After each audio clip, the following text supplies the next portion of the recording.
এই হলো আমার টেলিগ্রামের লিঙ্ক। আমি এই যে টেলিগ্রাম লিঙ্কে যে আমি ঢুকতেছি এখন।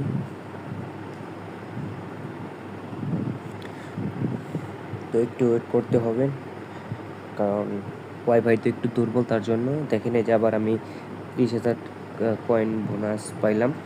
তো এরপরে এই জায়গায় ট্যাপ করতে, এইভাবে ট্যাপ করতে হয়।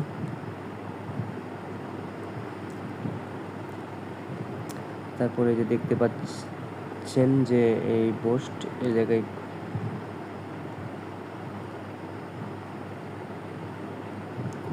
ক্লিক করতে হবে। এই যে দেখেন বোনাস, এই যে